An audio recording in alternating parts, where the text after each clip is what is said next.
Hey guys, tonight we are going far north. So far north that the sun has forgotten to rise for the last month. We are traveling to the frozen roof of Europe, to a land called Sami, which you might know as Lapland.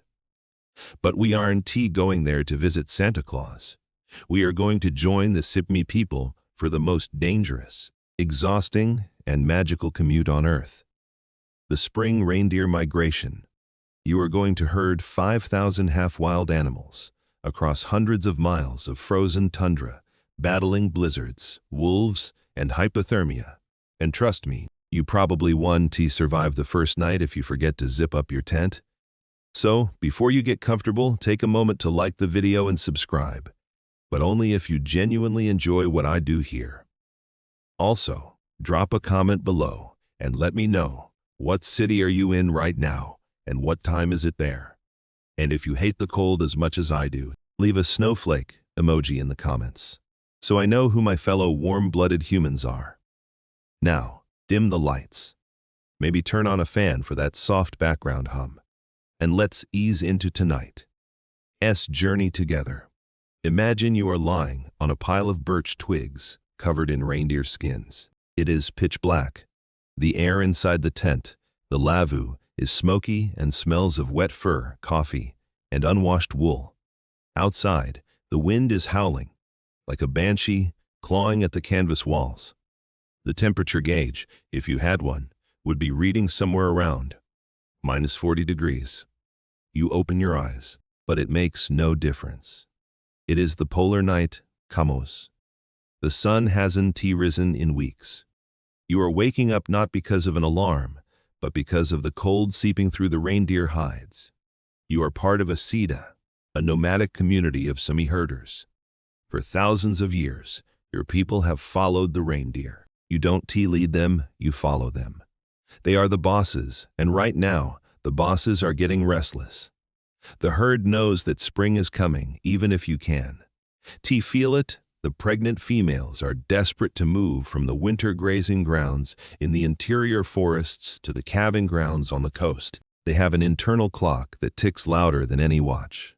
You crawl out of your sleeping bag. It is a struggle. You have to put on your gortai, the traditional tunic, and layer it with furs. This brings us to a mainstream historical fact: the reindeer economy. To the Sami, the reindeer is just an animal. It is life itself. It provides meat for food, milk for cheese, skin for clothes, sinew for thread, and antlers for tools. If the herd dies, you die. It is a walking supermarket, pharmacy, and clothing store all rolled into one. You step outside the tent. The cold hits you like a physical punch to the face. Your nose hairs freeze instantly. The landscape is a monochrome world of blue shadows and white snow. But it is silent. You hear a low rumbling sound.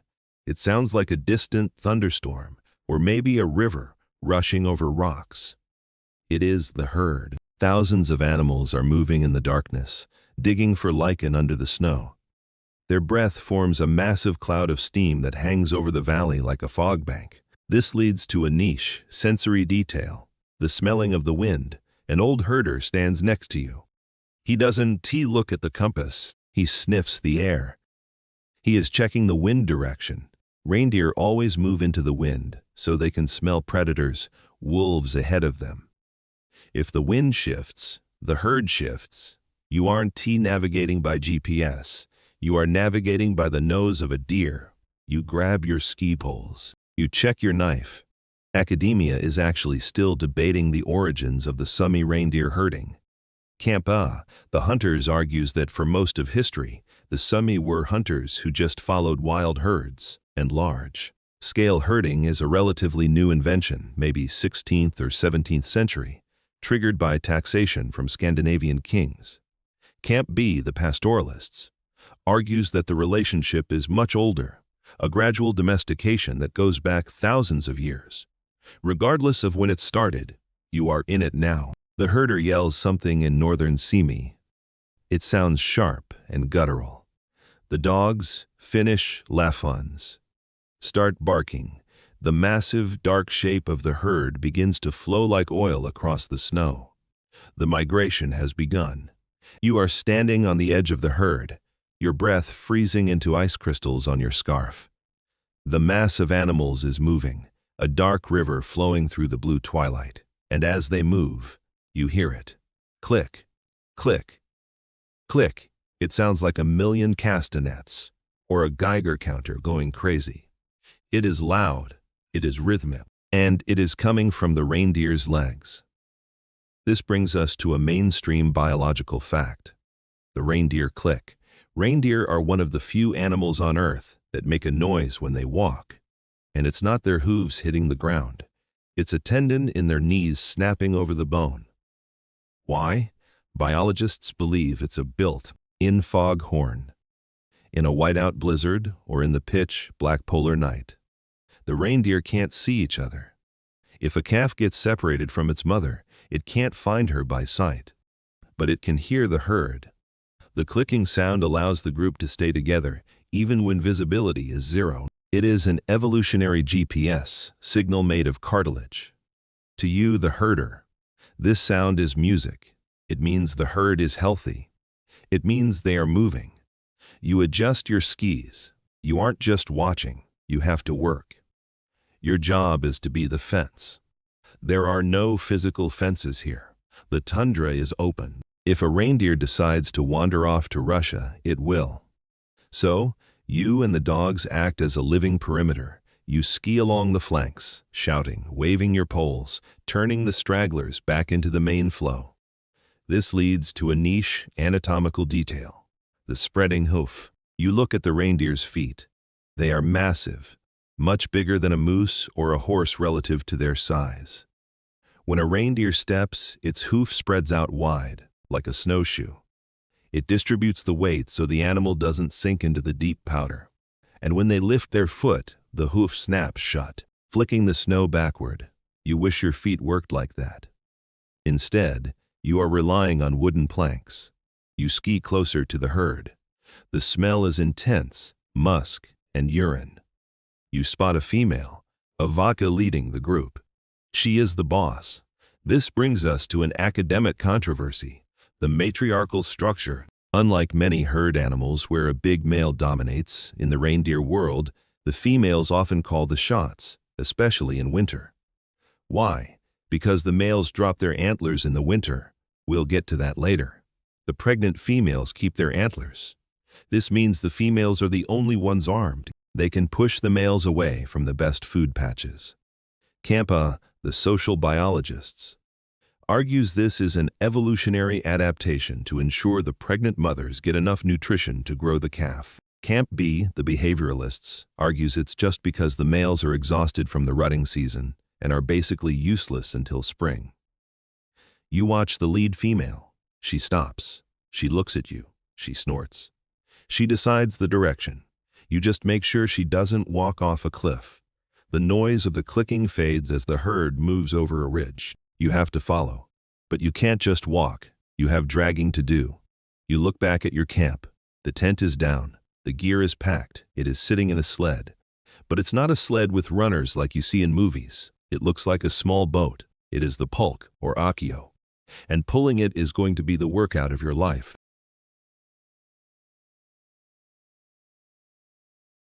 You are staring at your luggage. It is an Tia suitcase with wheels. It is Tia backpack. It is a pulk. Imagine a canoe that has been cut in half. It is a boat-shaped sled made of wood or plastic with a rounded bottom and no runners. It sits low in the snow like a toboggan. This design is genius. If it had runners, they would sink into the deep powder. The boat shape allows it to float on top of the snow. But the genius design comes with a flaw. It tips constantly. If you hit a bump, it rolls over. If you turn too sharp, it rolls over. Packing a pulk is an art form. You have to put the heavy stuff, the frozen meat, the tools at the bottom and the light stuff, sleeping bags on top. If you get the center of gravity wrong, you will spend your entire migration flipping your sled back upright, like a frustrated turtle. You harness yourself to the pulk. Yes, you, usually. A reindeer pulls the sled. But the herd is moving fast, and the draft reindeer are busy carrying the heavy camp equipment. This smaller sled, your personal gear, is your burden.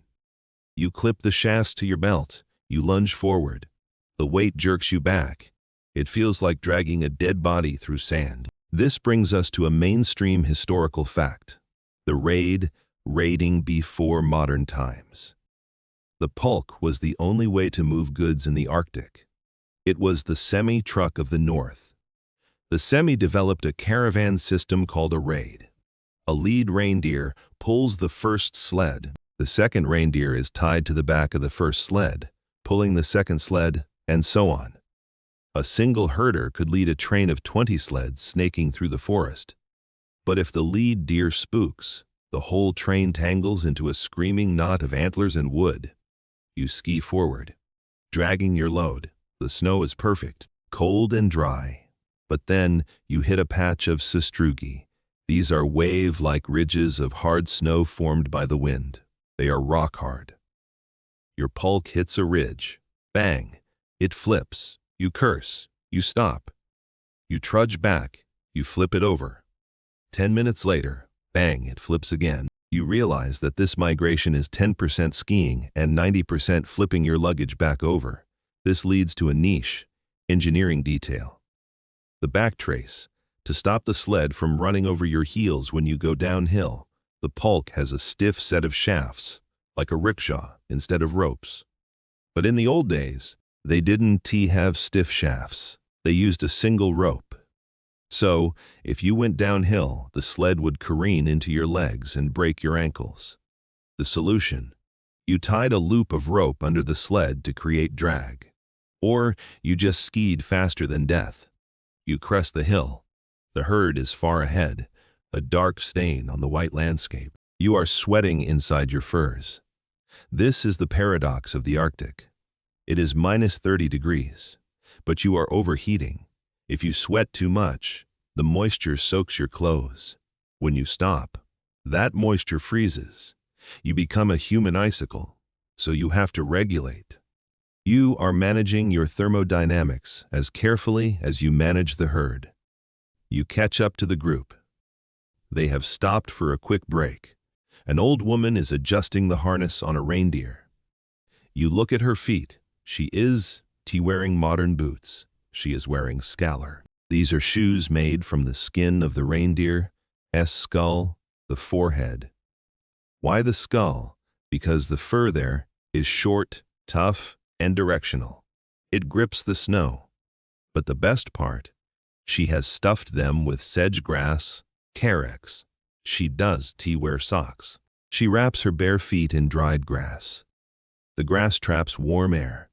It absorbs sweat, and at the end of the day, you pull the grass out, dry it by the fire, and use it again. It is Gore-Tex, invented 5,000 years ago. You check your own boots. Your toes are cold. You wish you had some grass. But there is no time to stop and harvest. The lead vacha female has decided break time is over. She clicks her knees. She starts walking. The river of clicking resumes. You grab your poles. You lean into the harness. The pulk groans behind you. Next stop, the big forest. But to get there, you have to master the art of the ski. And these aren't the skis you use at a resort. These are 9-foot-long planks of birch that steer like a semi-truck.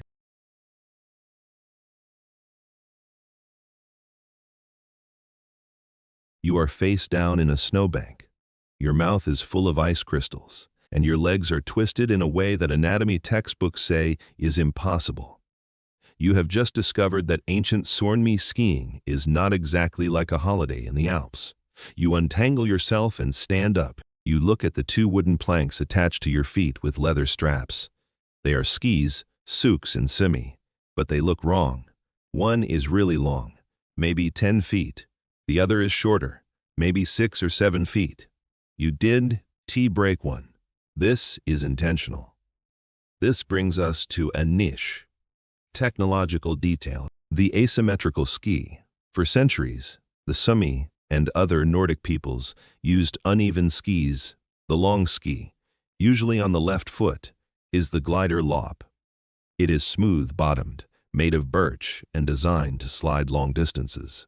The short ski, on the right foot, is the kicker andor. It has reindeer fur attached to the bottom. The fur acts like climbing skins. When you push back, the fur grips the snow, giving you traction. When you slide forward, it's smooth, so you don't ski like a modern Olympian. Left, right, you scoot. You push with the short leg, and you glide on the long leg. It is more like riding a scooter than skiing. It is efficient, but it feels incredibly lopsided to a beginner. You grab your pole. Notice I said pole singular. You don't have two poles. You have one long sturdy stick made of birch. This is the stirk. It is just for balance. It is a brake. When you are careening down a hill with a 60-pound sled trying to run you over, you jam this stick between your legs into the snow to slow down. It is also a weapon to fight off wolves and a herding tool to poke stubborn reindeer. You push off, kick, glide, kick, glide. You are finding the rhythm. The long ski sings against the hard-packed snow. The short ski grunts. You are moving fast now, faster than you can run. This brings us to a mainstream historical fact, the invention of skiing. The word ski comes from Old Norse skent, stick of wood, but the technology is indigenous. The Sami and their ancestors were skiing before the pyramids were built. The oldest preserved ski found in Sweden, the Kaufträske ski, is dated to around 3200 BC. That's over 5,000 years ago. You are riding on a piece of technology that is older than writing. But where did it come from? This leads to a massive academic controversy, the Altai versus Fennoscandia debate. Who invented skiing? Campe, the Scandinavians, argues it happened here, in the north. They point to the bog finds and the deep cultural integration of the Sami. Camp B, the Asian origin theorists, argues it started in the Altai Mountains, border of China, Russia, Mongolia. They point to rock art in Xinjiang that might be 10,000 years old, showing figures on skis hunting elk. The debate gets heated because skiing is a huge part of national identity. But for you, right now, the only thing that matters is that the Sami perfected it.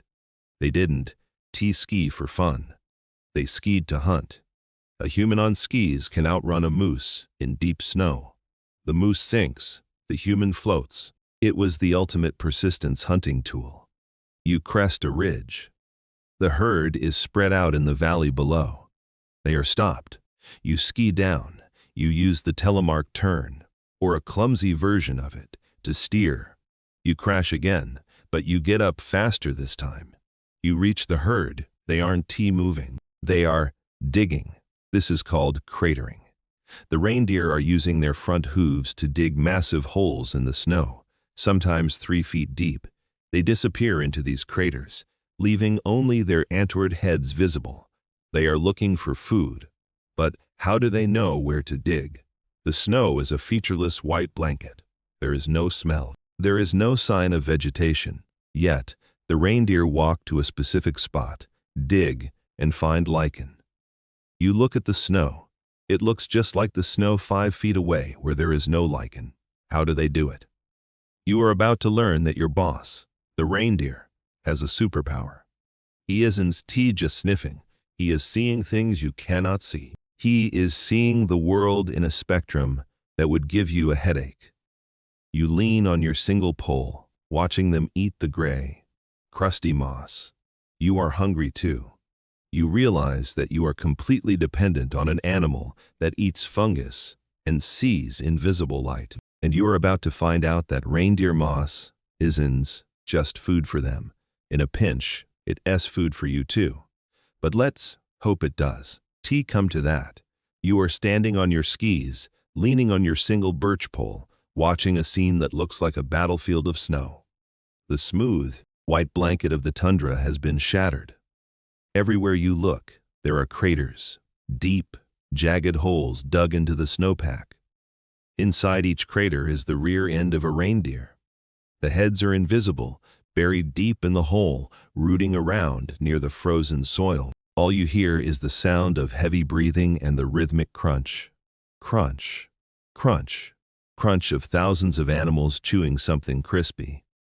They are eating lichen, specifically Cladonia rangiferina, known to the world as reindeer moss. You ski over to a crater that a reindeer has abandoned. You look inside. At the bottom, 3 feet down, is a patch of grayish-green, coral-like fuzz growing on a rock. You pick a piece up. It is dry and brittle. It crumbles in your hand like a stale cracker. You sniff it. It smells like old dust and mushrooms. You taste it. Don't to worry. It is not toxic, just gross. It tastes like nothing, followed by a bitter, earthy aftertaste. It has the nutritional value of cardboard to a human. But to a reindeer, it is a superfood. It is packed with carbohydrates that ferment in their 4-chambered stomachs, keeping them warm from the inside out. But this brings us to the big question. How did they find it? The snow surface was perfectly flat. There was no sign, no scent, the wind is wrong, and no map yet. The reindeer walked to this exact spot, dug for 10 minutes, and hit the bullseye. This leads to a niche, biological marvel, the UV vision. For a long time, scientists thought reindeer were just lucky guessers. But recent studies by researchers like Len Jeffrey at UCL discovered something mind-blowing. Reindeer are one of the only mammals on Earth that can see ultraviolet UV light. To you, the snow is blindingly white. It reflects all visible light. To a reindeer, the snow is also bright. It reflects UV, but lichen absorbs UV light. So, when a reindeer looks at a snowy field, they don't see a white blank page. They see the snow glowing, and the patches of lichen underneath appear as black, dark shapes. The food literally contrasts against the background like ink on paper. They are wearing natural night vision goggles that allow them to X-ray the snow. But it gets better. What else absorbs UV light? Fur and urine. A white Arctic wolf might be camouflaged to your human eyes, white fur on white snow. But to a reindeer, the wolf's fur absorbs UV. The wolf looks like a black shadow, moving across a glowing background. And if a wolf peed on a tree 3 hours ago, that urine mark glows, or absorbs, in the UV spectrum, like a neon sign. The reindeer is just grazing. It is scanning the matrix. This brings us to a massive academic controversy. The damage debate. Why don't humans see UV? Camp A, the protectionists, argues that we evolved to block UV light with our lens because UV destroys the retina. It causes snow blindness, photokeratitis. If you took off your sunglasses right now, your eyes would burn. So, how do reindeer not go blind? Camp B, the adaptationists, argues that reindeer evolved a unique repair mechanism. They can handle the damage, but the controversy lies in the why. Did they evolve UV vision to find food, lichen, or to avoid predators, wolves? Some evolutionary biologists argue that the wolf pressure was higher. Getting eaten removes your genes faster than getting hungry. Others argue that in the endless twilight of the Arctic winter, any extra photons you can capture, including UV, help you see. It's not about specific targets. It's about just seeing anything in the dark. You look at the herd with new respect. They aren't just dumb cattle. They are biological machines engineered for a world you cannot even perceive. You feel a little blind. You are stumbling around in a monochrome world while they are seeing a technicolor map of food and danger. A reindeer lifts its head from a crater. It has a mouthful of lichen. It looks at you. Its eyes have changed color. This is another mainstream fact, the golden blue eye shift. In the summer, reindeer eyes are golden yellow to reflect the constant sunlight, like sunglasses. In the winter, their eyes turn deep blue. Why? The blue color scatters light better, allowing them to capture more photons in the darkness of the polar night. They literally change their eye color to switch from day mode to night mode. The reindeer chews, it snorts. A cloud of steam hits you. You realize you are hungry. You look at the lichen again. You remember hearing that if you boil it in wood ash, it breaks down the acids and becomes edible for humans. It turns into a gelatinous porridge. You decide you aren't that hungry yet. You have your own fuel. You ski back to the sled. You dig out a blackened kettle. It is time for coffee. But in Sitmai, coffee is tea, just a drink. It is a ritual. It is a meal. And you are about to ruin it, in the eyes of a Starbucks barista, by adding something very salty and very chewy to the cup. You gather some birch twigs. You start a small fire on top of the snow. You fill the kettle with snow. You are about to brew kaffeeost, and you are going to learn why salt is better than sugar when you are freezing to death. You are kneeling in the snow, shielding a small fire made of birch twigs with your body. The fire is struggling against the wind, hissing as it melts the snow underneath it, slowly sinking into a pit of its own making. Perched precariously on the burning twigs is your most prized possession, the coffee kettle. It is blackened with soot. You never wash the outside. The soot layers are like rings on a tree. They tell the history of every camp you've made inside. The snow has finally melted into boiling water. You throw in a handful of coarse ground coffee. You don't use a filter. You just let it boil until it's thick enough to paint a fence with. You pour a cup. The steam rises, hitting your frozen face like a warm kiss. You reach for the sugar. Stop. Put the sugar away. In the Arctic, sugar is for tourists. You need something else. You reach into your pouch and pull out a pinch of salt. You drop it into the coffee. This brings us to a niche, culinary reality, the salty brew. Why salt? Because you have been sweating inside your furs for 6 hours. You are dehydrated and electrolyte depleted. Salt cuts the bitterness of the coffee. But more importantly, it stops your muscles from cramping. It is the Gatorade of the 18th century. But you aren't done. You reach into another pouch. You pull out a block of something that looks like a dried pancake. It is squeaky cheese, lipa justo, or kaffeeost. It is made from reindeer or cow milk, baked until it has brown spots. You cut it into cubes. You drop them into the coffee.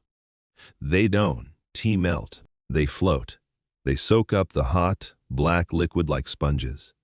And then, for the pièce de résistance, you take a piece of dried reindeer meat. Gorpy. You shave thin slices of the salty, smoky meat directly into the cup. You take a sip. It tastes confusing. It is bitter, salty, smoky, and fatty all at once.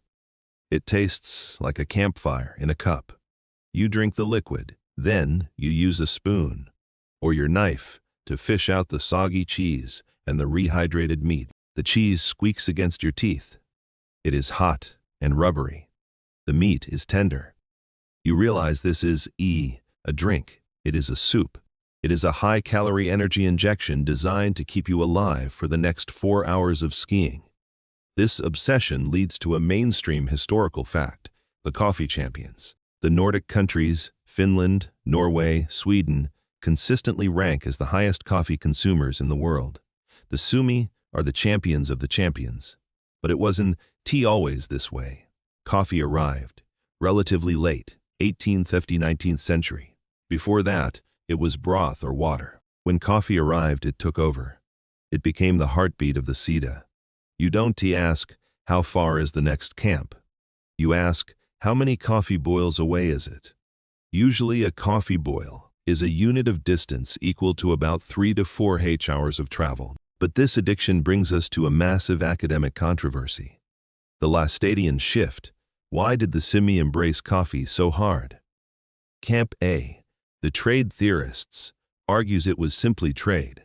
Coffee was lightweight, non-perishable, and warm. It was the perfect trade, good for fur. Camp B, the religious historians, points to Lars Levi Lestadius. He was a 19th century pastor who launched a massive religious revival movement in Sipmai. He was strictly anti-alcohol. He preached that liquor was the devil's piss that destroyed Sami families, which, sadly, was often true due to exploitative traders. But Lestadius needed a replacement. He needed a holy drink that allowed people to gather, socialize, and stay awake for long sermons. Without getting drunk, coffee became the sober sacrament. Camp B argues that the extreme coffee culture is a direct result of this religious movement. The coffee cup replaced the vodka bottle as the center of social life. So, as you sip your salty brew, you aren't just warming up. You are participating in a ritual of temperance and spiritual survival. You finish the cup. You feel the caffeine hit your bloodstream. Your toes stop tingling.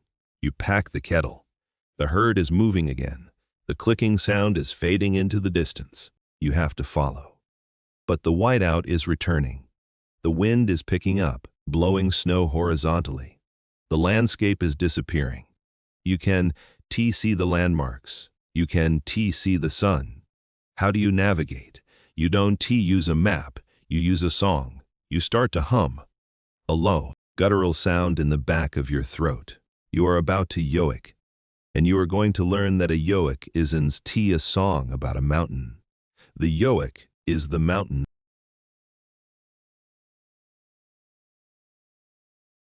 The world has turned white.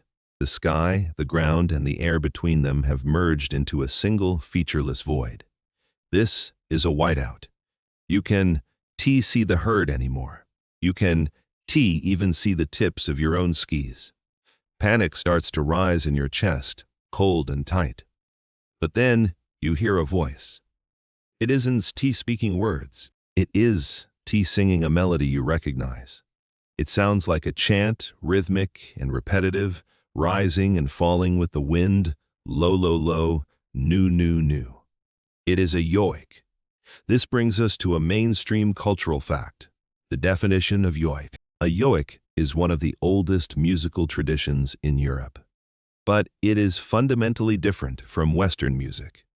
In Western music, you sing a song about something. I am singing about a mountain. In Sami culture, you don't sing about the mountain. You yoke the mountain. The song is the essence of the thing. The rhythm, the pitch, the timbre, they capture the shape of the mountain, the feeling of the wind on its peak, the personality of the landscape. You can yoke a person, you can yoke a wolf, you can yoke a specific reindeer. When you yoke your friend, you are musically conjuring their spirit. You listen to the herder ahead of you. He is yoiking the migration route. His voice goes up. That represents the hill you are climbing. His voice drops low and fast. That represents the valley on the other side. His voice becomes choppy. That represents the rocky riverbed.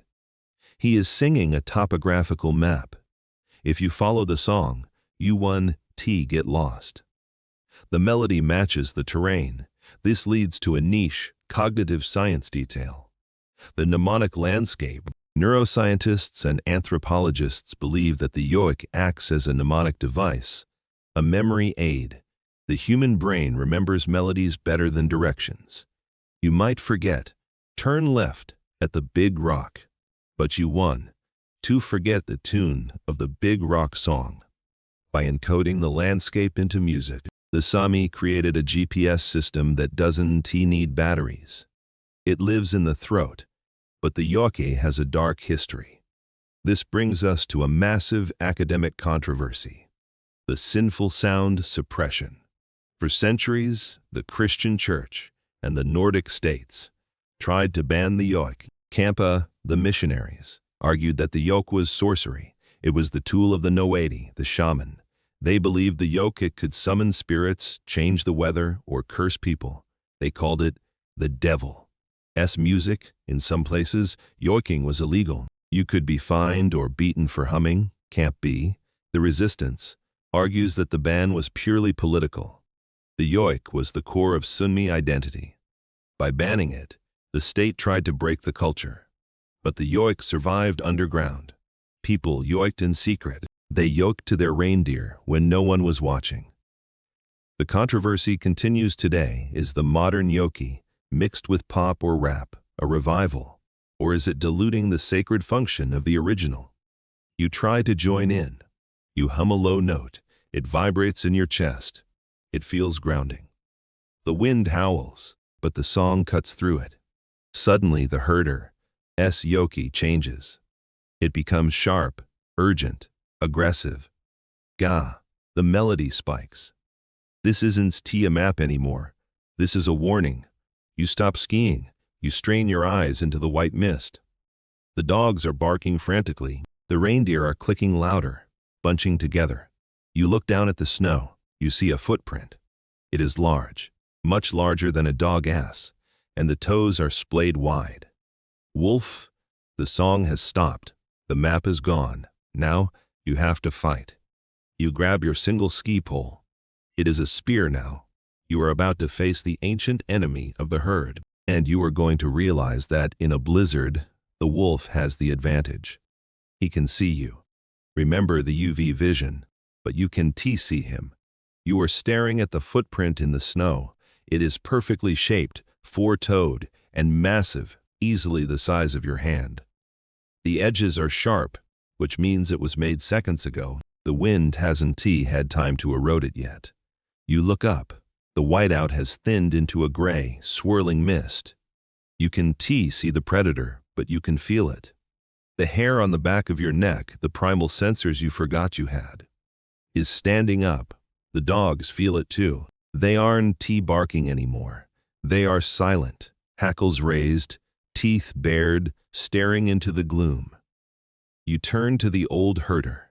He doesn't say the word wolf. This brings us to a mainstream cultural fact, the name taboo. In traditional Sami culture, you never say the true name of the predator, Gumpe. Names have power. If you say the name, you summon the beast. Instead, you use euphemisms. You call it the gray one, the long tail, the forest dog, or simply him. It is a linguistic camouflage. You are hiding the herd behind a wall of vague words. The gray one is watching. The herder whispers, "Circle the herd." You don't have a rifle. You have a ski pole and your voice. You start skiing. You have to create a human fence. You and the other herders spread out, skiing in a wide perimeter around the thousands of reindeer. You shout. You clap. You bang your ski pole against your skis. Clack. Hey. Clack. Ho. You are trying to make yourself sound like a giant, aggressive army. You are bluffing, but the wolf is smart. He knows you can be everywhere at once. He is testing the line. He is looking for a weak spot, a straggler, a calf, or a gap in your patrol. This leads to a niche, defensive tactic, the ratter. Scent fence. You stop at the edge of the forest. You reach into your sled. You pull out old rags, strips of cloth that have been soaked in. Well, human scent, sometimes urine, sometimes just sweat. You tie them to the branches of the birch trees. Wolves are terrified of humans. The scent of a human is the scent of death. By tying these scent flags around the perimeter, you are creating a psychological barrier.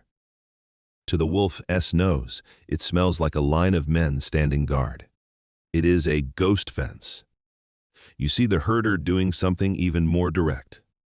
He stops and urinates on a tree trunk. He is marking his territory. He is telling the wolf, "This is mine. Keep out." The reindeer react. They stop clicking. They bunch together. They begin to run in a circle. The reindeer cyclone. It is a mesmerizing, dizzying sight. The herd transforms into a swirling vortex of antlers and fur. The calves are pushed to the center. The big bulls and strong females run on the outside. It is an impenetrable wall of moving muscle. A wolf cannot target a single animal in that chaos. If he tries to jump in, he will be trampled. But you have to keep watch. The night drags on. The temperature drops. You are exhausted. Your legs are burning from the skiing. But if you stop, The wolf attacks. This brings us to a massive academic controversy, the rewilding conflict. In modern times, environmentalists and governments in Scandinavia want to protect the wolf. They view the wolf as an endangered species, a vital part of the ecosystem. The trophic cascade theory. Wolves eat herbivores. Trees grow back. Rivers change, etc. They pay herders compensation for lost reindeer. The conservationists argues the wolf was here first. Reindeer herding is an industry. We need wild nature. Camp B, the Senpimi herders, argues this is nature to us. It is our living room. The wolf is a thief. A single wolf can kill dozens of reindeer in a night, not for food, but for sport. Surplus killing, compensation money doesn't replace the genetic lineage of a prize female.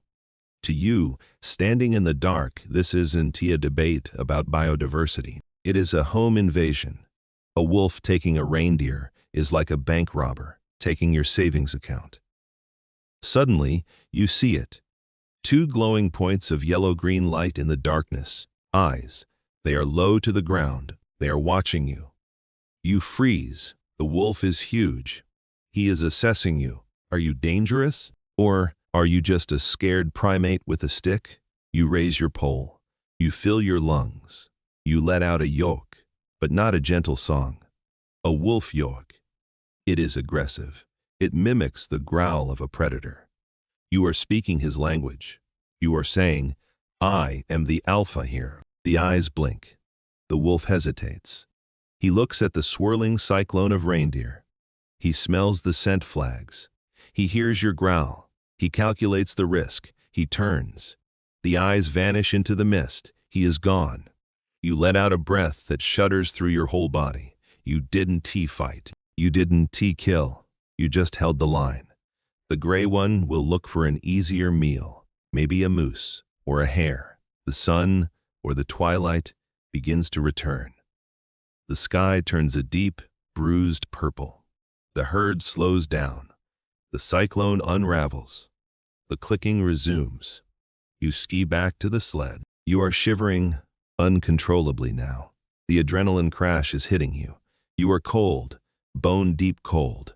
You look at your clothes. You are wearing layers of wool and Gore-Tex, if you are modern, or skins, if you are traditional. But you realize that your adventure gear is failing. The sweat has frozen in your synthetic layers. You are damp. You look at the old herder. He is comfortable. He is comfortable. He is shivering. He is wearing the pesky, a tunic made of reindeer fur. You realize that to survive the next leg of the journey, you need to upgrade your wardrobe. You need to wear the animal you are herding. You are about to learn the engineering miracle of reindeer fur. It is just warm. It is scientifically impossible. And putting it on feels like climbing back into the womb. You are shivering violently. The adrenaline from the wolf encounter has faded, leaving your body in a state of shock. Your expensive, high-tech synthetic parka feels like a sheet of paper. The sweat you generated during the ski chase has trapped itself in the fibers of your base layers, turning into a layer of icy slush against your skin. You are experiencing the cold soak. The old herder looks at you. He shakes his head. He reaches into his sled and pulls out a bundle of fur. It looks heavy, stiff, and smells of smoked leather. Put this on, he says, or you die.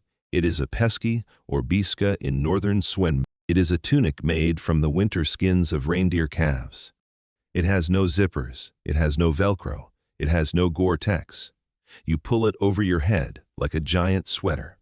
The fur is on the outside, usually, but the inside is lined or worn over layers. The moment it settles on your shoulders, the shivering stops. It is instant heat. This brings us to a mainstream scientific fact. The hollow hair physics. Reindeer fur is a biological miracle. Every single individual hair is hollow. It is a microscopic tube filled with air. Air is the best insulator in the world. How double-glazed windows work. When you wear reindeer fur, you are wearing millions of tiny thermos bottles. They trap your body heat with nearly 100% efficiency. Furthermore, the fur is so dense, about 2,000 hairs per square inch, that the wind cannot penetrate it. You realize that your $500 synthetic jacket is a toy compared to this. You are now wearing the technology that evolved to survive the Ice Age. But the pesky is just the outer shell. Underneath, you are wearing the gikti. This is the blue, usually wool tunic, decorated with bands of red, yellow, and green. You look at the herder, Gordy Gikti. You look at yours. They are different. His has round buttons, yours has square ones. His belt knot is on the right, yours is on the left. His hem has a jagged pattern, yours is straight. This leads to a niche, sociological reality, the wearable passport. In Sadmai, you don't ask someone, "Where are you from?" You just look at their clothes. The Gujati is a code. The shape of the hat, four winds hat versus conical. The width of the red stripe. The placement of the belt. These details tell you, region, Kadokino versus Karashchak family, which clan you belong to. Marital status, round buttons for single, square for married, or vice versa, depending on the area. You are literally wearing your CV, your address, and your relationship status on your chest. If you walk into a wedding wearing the wrong belt, you are broadcasting a lie. It is a strict visual language that binds the community together. This brings us to a massive academic and cultural controversy, the Disney and fake costume debate. For decades, the tourism industry in Finland and Scandinavia sold lappish costumes in souvenir shops, cheap polyester knock-offs with random zag patterns. Camp A, the cultural purists, argues this is theft. The gukti is not a costume. It is an identity document. Wearing a fake gukti is like wearing a fake military medal. It insults the history. They fought hard against Disney during the making of Frozen to ensure the animated characters wore accurate clothing, not the fake tourist garbage. Camp B, the folklorist commercialists, argued in the past that it was just folk art and free for anyone to use, but Camp A won. Today, the misuse of the gukti is seen as a serious transgression. You look at your buttons. You hope you aren't accidentally claiming to be a single man from a village you but never visited. The herder gave you a generic guest outfit, safe from tribal politics. You feel warm. You feel identified. But as the sun finally rises, a real sunrise this time, painting the snow pink, you notice something strange happening in the herd. A large male reindeer shakes his head violently. Snap! One of his massive antlers falls off. It hits the snow with a dull thud. He looks confused. He shakes his head again. The other one falls off. He is now bald. You look around. It's happening everywhere. The big bulls are dropping their crowns. They look humiliated, and the females. The pregnant vachas, they still have their antlers. They are armed. They are dangerous. You are about to witness the gender flip of the Arctic spring. The king is dead. Long live the queen.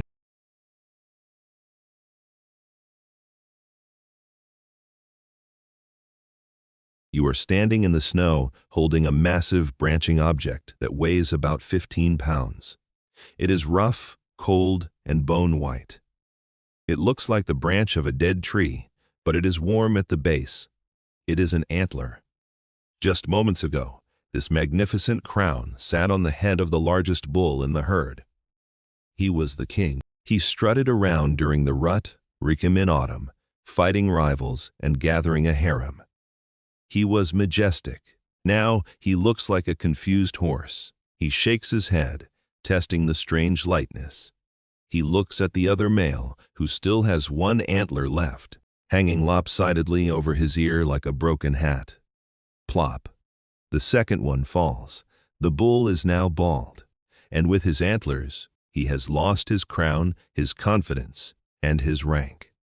This brings us to a mainstream biological fact.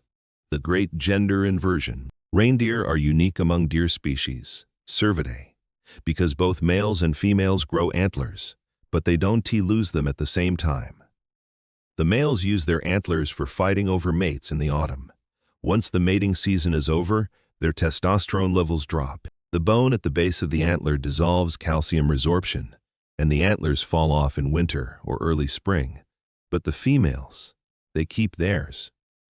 Pregnant females retain their antlers all the way until they give birth in May. Why? Because winter is a war for food. You watch a bald male approach a crater that has been dug by a female. He wants to steal her lichen. She doesn't back down. She lowers her head, presenting a rack of sharp, hard spikes. She snorts. The male freezes. He looks at his own defenseless head. He backs away. The female returns to eating. She is eating for two. Nature has rigged the system to ensure that the mothers get the best food. For the next 3 months, the society of reindeer is a matriarchy. The weaker sex is armed. The stronger sex is defenseless. This leads to a massive, festive academic controversy, the Rudolph paradox. Every Christmas, this debate reignites among biologists and children. Santa's reindeer are depicted with antlers in late December. Campa, the feminist biologist, argues. Therefore, they must be female. Males would have dropped them by Christmas Eve. Rudolph is actually Rudolphina. Camp B, the traditionalists, argues, no, they are castrated males, orku. Castrated males have different hormonal cycles. They often keep their antlers through the winter, just like the females. They are also larger and stronger than females, making them better for pulling a heavy sleigh filled with toys. So, you are either being led by a team of pregnant ladies or a team of eunuchs. You look at the sled deer pulling the heavy camp equipment. They still have antlers. They are Hirschwork. They are the docile giants of the operation. You look down at the shed antler in your hand. It is not trash. You wipe the snow off it. You put it in your sled. This is raw material. This brings us to the concept of Duaji Senmi handicrafts. To you, a discarded antler is a future knife handle. It is a spoon. It is a belt buckle. It is a needle case. Reindeer antler is an incredible material. It is harder than wood, but softer than stone. It can be carved, polished, and engraved. Scrimshaw. You will spend the long evenings in the tent carving this bone. You will etch complex geometric patterns into it, rubbing soot into the lines to make them pop. You aren't just cleaning up the snow. You are harvesting your art supplies. But the mood in the herd is shifting. The clicking has changed tempo. It is faster. The lead Vasha is nervous. She keeps stopping, sniffing the air and looking north. You ski up to the ridge to see what she sees. The forest is ending. The trees are thinning out into scrub brush. And ahead of you, stretching across the valley floor like a white scar, is a river. The Tana River. Or maybe the Muonio. It is frozen, but it is April. The sun has been beating down for weeks. The ice is changing color. It is the solid blue. White of winter, it is gray. It looks greasy. It is rotten ice. You have to cross it. The calving grounds are on the other side. You can wait.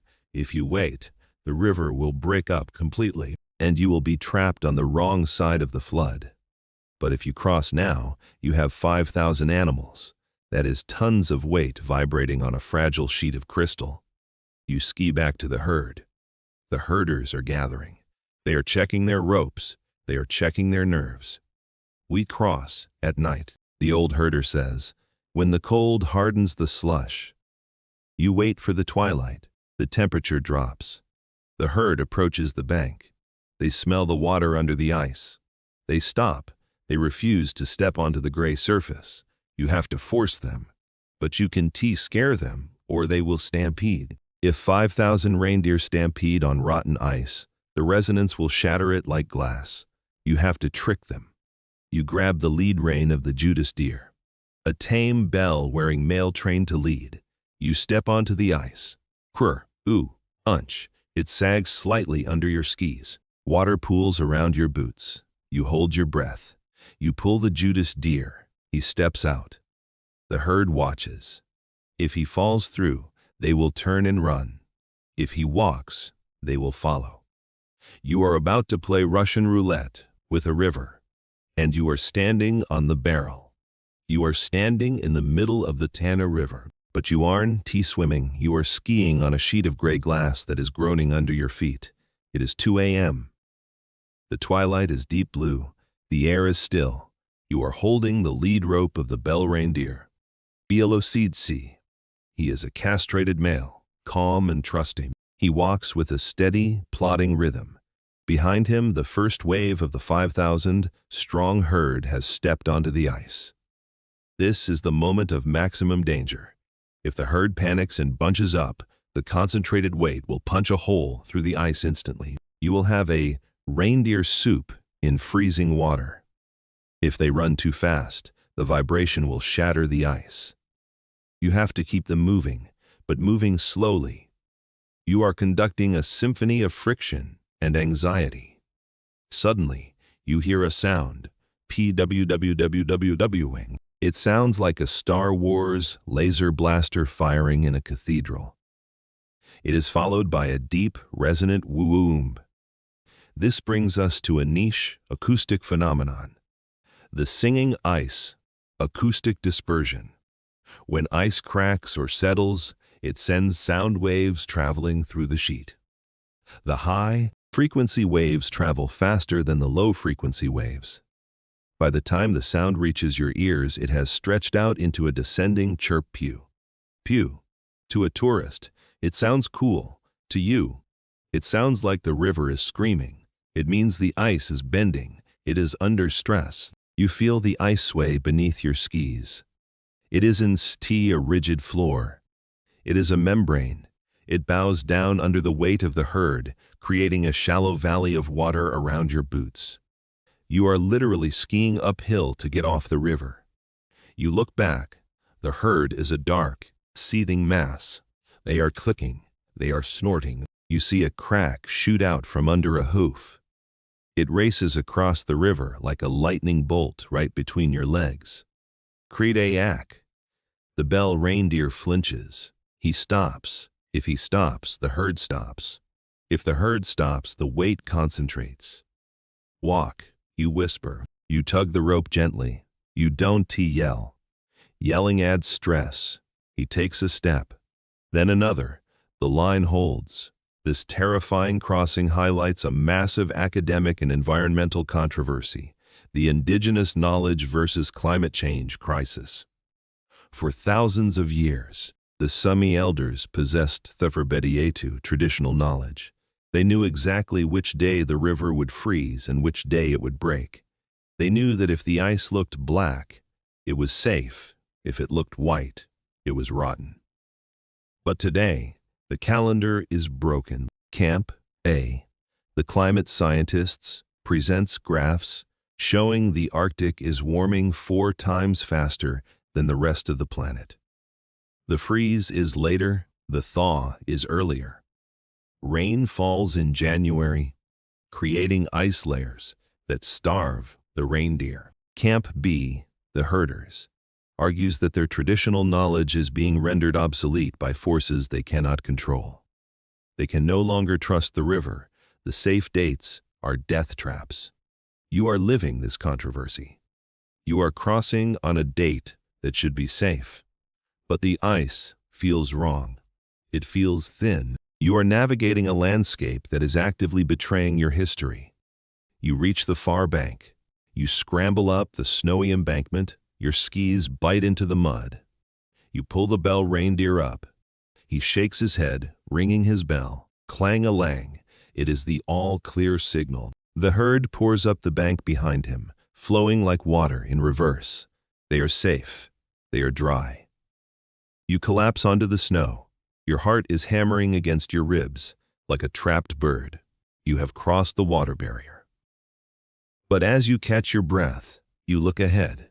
There is another barrier. This one isn't made of water or ice.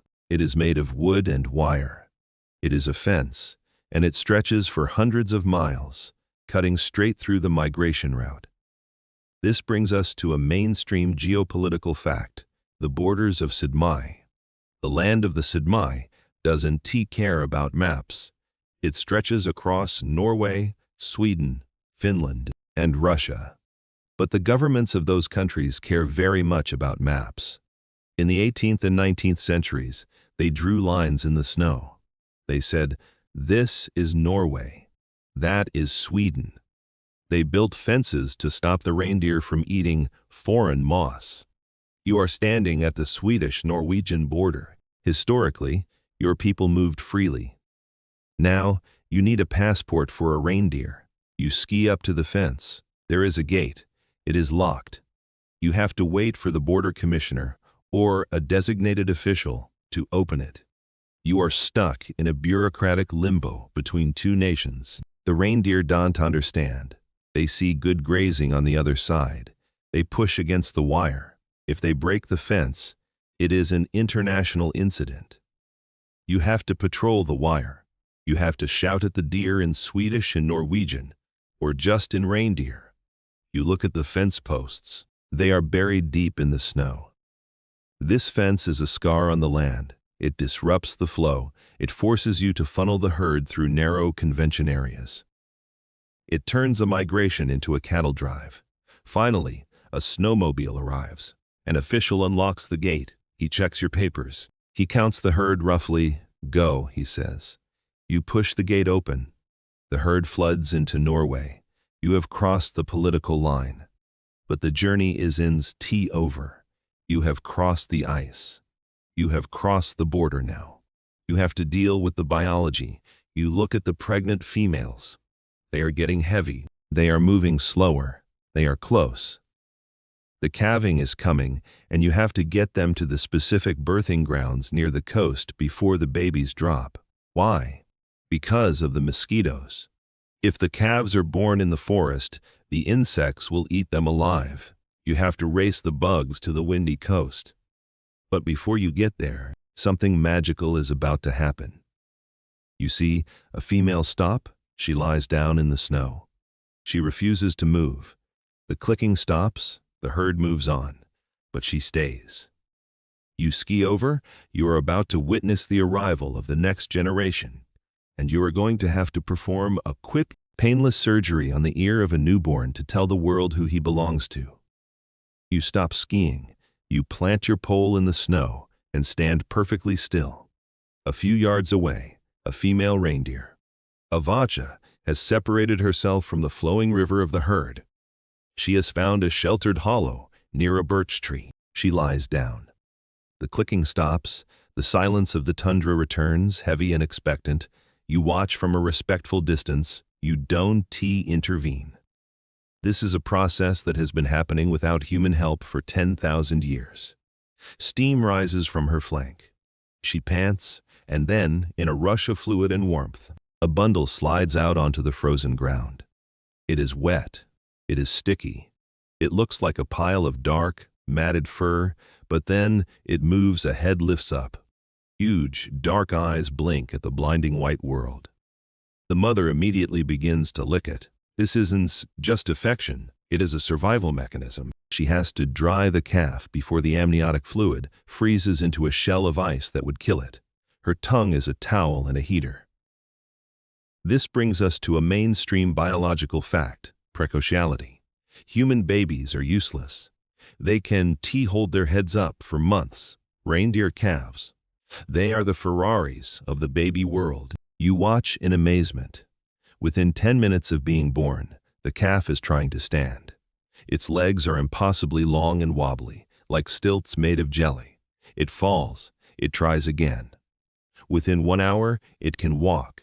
Within 24 hours, it can outrun a human. It has to. The wolves are watching. The herd is moving. If the calf can keep up by lunchtime, it gets left behind. But before it runs, you have a job to do. You ski closer. The mother snorts, but she knows you. She tolerates you. You drop your skis. You crouch down. You reach out and catch the calf. It feels incredibly light, like a bundle of hollow bones and velvet. Its fur is soft, softer than anything you have ever touched. It smells of milk and iron. You pull out your knife. Don, don't worry. This isn't a horror movie. This is. You stop skiing. You pull your scarf down from your face. For the first time in 6 months, you aren't worried about frostbite. You are worried about something much smaller, but in a way, much more terrifying. You listen. The silence of the Arctic is gone. It has been replaced by a low, vibrating frequency. It sounds like a high-tension electrical wire, humming in the distance. Zazaz, you look at the ground. The snow is patchy now, revealing pools of stagnant meltwater, and floating on the surface of every single pool are millions of tiny, wriggling larvae. The hatch has begun. This brings us to a mainstream biological fact: the Arctic biomass. People think of the Arctic as a barren place, but in the summer, the tundra produces a biomass of insects that outweighs all the mammals combined. We are talking about mosquitoes, Aedes, black flies, Simulidae, and gadflies. There are estimates that on a bad day in the tundra, a human can receive 9,000 bites per minute if unprotected. For a newborn calf, this isn't just an annoyance, it is a death sentence. A cloud of insects can drain enough blood to cause anemia, weakness, and eventually death. The swarm can literally drink a baby dry. The herd knows this. You watch them. They are no longer walking with that steady, rhythmic click. They are agitated. They are twitching. They shake their heads constantly. They start to run, not because they are going somewhere specific, but just to outrun the cloud forming around their heads. This behavior is called insect harassment. It is the primary driver of the summer migration. They are running for the coast. They are running for the wind. But mosquitoes are just the infantry. The real terror, the heavy artillery, is the warble fly, Hypoderma tarandi. This leads to a niche, horrifying detail: the panic buzz. The warble fly is a large bee-like fly. It doesn't bite. It doesn't want blood. It wants to lay eggs. It dives at the reindeer's legs and lays eggs on the hair. When the reindeer licks the spot, the larvae enter the mouth, burrow through the walls of the esophagus, migrate through the body tissues, and eventually end up under the skin of the back. There, they grow into fat, thumb-sized maggots that breathe through a hole they chew in the reindeer's skin. I know, I'm sorry, but this is nature. The reindeer are terrified of the sound of this fly. A specific frequency of buzzing sends a 300-pound bull into a panic attack. If you see the herd suddenly scatter, galloping wildly with their heads low and eyes wide, it's not a wolf, it's a fly. You, the herder, can stop the fly. You can swat them all. The only cure is geography. The warble fly hates the cold ocean wind, so you move. You are racing the hatch. The terrain changes. The birch trees disappear completely. You are on the open plateau now. The snow is slush. Your skis are useless. You pack them onto the sled. You are walking now. Your boots squelch in the moss. You are walking on a giant, wet sponge. The cloud of insects rises around you. You pull out a bottle of pitch oil Bekelja. It is a tarry, smoky liquid distilled from pine wood. It smells like a burning tire. You smear it on your face. You smear it on your hands. It works, mostly. The mosquitoes hover an inch from your skin, repelled by the smoke smell. You are walking in a personal bubble of tar fumes. But as you trudge toward the coast, you notice something worrying about the timing. The insects are here, but the grass isn't the green shoots, the high-protein food the mothers need to produce milk, haven't appeared yet. The snow melted, the bugs hatched, but the plants are late. This brings us to a massive academic controversy: the phenological mismatch. Climate change is breaking the clock of the Arctic. Campa, the synchronicity model, explains that for thousands of years, Three things happened at once. The snow melted, the plants bloomed, and the insects hatched. The reindeer timed their birth to hit this peak resource window. Camp B, the mismatch reality, argues that these cycles are decoupling. Temperature cues the insects. It gets warm, they hatch. Daylight length cues the plants. The sun returns, they grow. But because the Arctic is warming, the heat comes before the light is strong enough for the grass. The result? A green wave that is out of sync. The insects arrive early to eat the calves, but the food arrives too late to feed the mothers. The calves are being born into a food desert, filled with predators. You look at the calves stumbling through the mud. They are hungry. They are swatting at flies. You feel a deep existential anxiety. You can guide them across the ice. You can protect them from wolves, but you cannot force the grass to grow. You push the herd harder. Hoo yeah, you shout. You need to get to the summer pastures. These are the peninsulas jutting out into the Barents Sea. The wind there is constant. It blows the insects away. The air is cool, suppressing the warble flies. It is the sanctuary. The landscape starts to rise. You are climbing the final ridge. The air changes. It is no longer the stagnant, swampy air of the interior. It is sharp. It is salty. It is moving. The wind hits your face. It cools the sweat. It blows the cloud of mosquitoes away behind you. You take a deep breath. You can taste the salt. You crest the hill. And there it is. The Arctic Ocean. It stretches out to the horizon, gray and steel blue, capped with white foam. It looks cold. It looks hostile. But to you, and to the herd, it looks like heaven. The reindeer smell the sea. They break into a run. They rush down the slope toward the beach. They wade into the surf. They stand there, letting the icy waves wash over their legs, cooling the bites, drowning the ticks. They are safe. You drop your pack. You sit on a rock. The wind is roaring in your ears. The migration is over. You have brought them from the deep winter forest to the summer coast. You have crossed the frozen heart of Sitmai. But there is one final wonder waiting for you. You look at your watch. It is midnight. But it isn't dark. The sun is hovering just above the horizon. It dips down, kisses the water, and then it rises again. It refuses to set. You are about to enter the season of the midnight Sunday. And for a herder who has lived in darkness for months, this endless light is the ultimate reward. You are standing in a cloud of dust.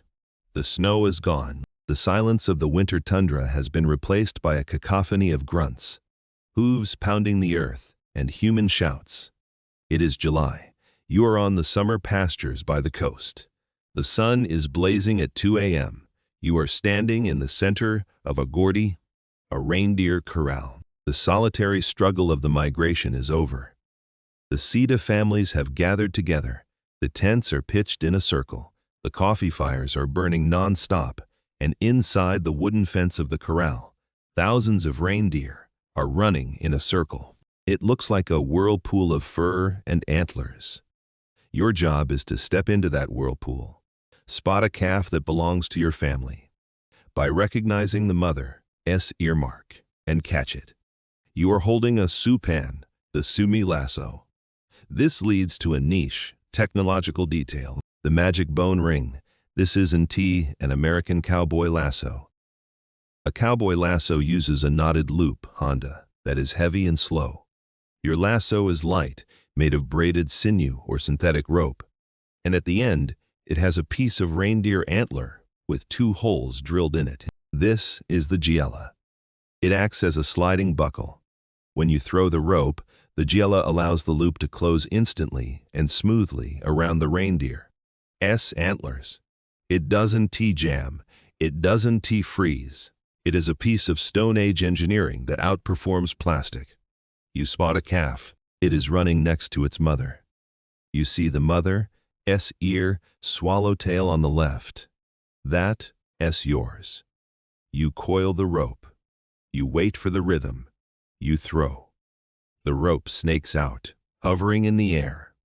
The loop drops over the calf's neck. You pull. The gilla slides. Got him. You haul the calf in. It is a gentle process. It is a wrestling match.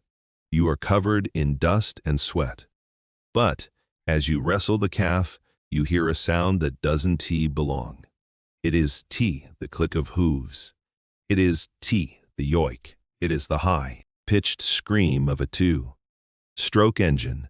A man on an ATV, all-terrain vehicle, zooms past the outside of the fence, herding a stray group of deer. Overhead, a helicopter buzzes, driving a herd from the mountains down to the corral. This brings us to the biggest mainstream historical shift, the snowmobile revolution.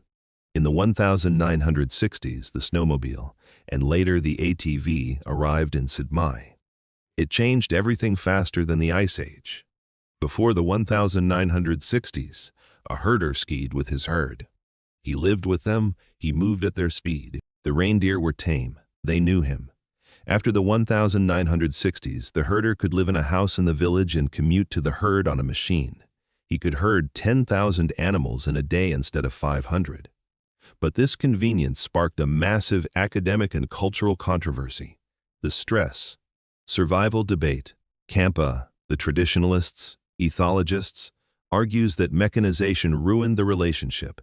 The noise of the engines terrifies the reindeer. They become wilder, skittish, and harder to handle. The meat quality drops because the animals are constantly stressed by the mechanical wolves chasing them. They argue the herder is no longer a shepherd, but a cowboy. Camp B, the pragmatists, argues that without machines, the culture would be dead. The modern economy demands efficiency. You can make a living herding on skis when gas prices and taxes are high. The snowmobile saved the industry by making it economically viable. You look at the helicopter banking overhead. The reindeer huddle together, eyes wide. You look at the lasso in your hand.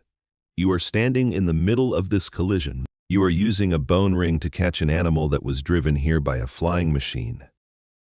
You release the calf. It runs back to its mother. You wipe the dust from your face. The work is hard. It is dirty, but looking around the corral, you see something else. You see teenagers in jeans and gektas flirting by the fence. You see old men smoking pipes and laughing. You see children practicing with toy lassos on tree stumps. The roundup isn't just work. It is the social glue of the nation. It is where marriages are arranged, gossip is exchanged, and the language is spoken. The machines might be loud, but the community is louder. You coil your rope. The sun is dipping low, brushing the horizon, bathing the dust cloud in golden light. You are tired. Your arms feel like jelly, but you are done. The calves are marked. The herd is counted. The summer is here, and that means you can finally stop moving. You can rest, and you can watch the most beautiful phenomenon on earth. The sun that refuses to sleep. You are sitting on a moss-covered rock on a cliff overlooking the Barents Sea. The water below is calm, a sheet of hammered silver stretching toward the North Pole. The air is cool, smelling of kelp and salt. You look at your watch. It is 1 a.m., but the sky is bright blue. The clouds are tinged with pink and gold. The sun is hanging just above the horizon, refusing to dip below the line. It hovers there, bouncing off the water, bathing the world in a strange, eternal golden hour. This is the midnight Sunday. You have spent the last 6 months living in the dark. You have fought the polar night. You have hallucinated in the blackness of the forest. Now, the universe has flipped the switch. There is no night. There is only day. Your body is confused. You feel awake, energized, almost manic. You haven't slept properly in days, but you aren't tired. This brings us to a mainstream biological fact, the circadian disconnect. Humans run on a 24-hour clock dictated by light and melatonin. When the sun doesn't set, your body does know when to release the sleep hormone. You feel like you can conquer the world at 3 a.m. But look at the reindeer. They are grazing on the lush summer grass nearby. they look peaceful. Recent studies have shown that reindeer and Arctic ground squirrels have the ability to turn off their internal clock during the extreme seasons, polar night and midnight Sunday. The genes that regulate their circadian rhythm stop oscillating. They don't have a bedtime. They simply eat, rest for a bit, and eat again. Regardless of what the sun is doing, they become metabolically detached from time. They are the ultimate masters of living in the moment. You watch the calves running in the grass. They are fat. Now, they have survived the wolves, the ice, and the flies. They are growing their first tiny velvet antlers. The herd is safe. The migration is over. But as you look at the landscape, this vast, open, beautiful emptiness, you notice something on the horizon. A row of white towers. Wind turbines. This brings us to the final, and perhaps most painful academic and political controversy: green colonialism. The world wants clean energy. It wants to stop climate change to save the Arctic. So, governments build massive wind farms. But where do they build them? On the windy, open hills, which happen to be the winter pastures and migration routes of the reindeer. Camp A, the green energy advocates, argues that we need these turbines to save the planet. If the planet warms, the reindeer die anyway. Camp B, the semi-rights activists, argues that this is just colonialism with a green paint job. The turbines scare the reindeer. The roads fragment the grazing land. They argue, you are destroying the land to save the climate. You look at the turbines spinning silently in the distance. You realize that the threat to this way of life isn't just the wolf or the weather. It is the encroaching pressure of the modern world. The reindeer need space, and space is the one thing the world is running out of. You turn your back on the turbines. You look at the sea. You take a deep breath. You have walked the path of the ancestors. You have worn the fur. You have tasted the salty coffee. You understand now why the Sami say, nature does not belong to us, we belong to nature.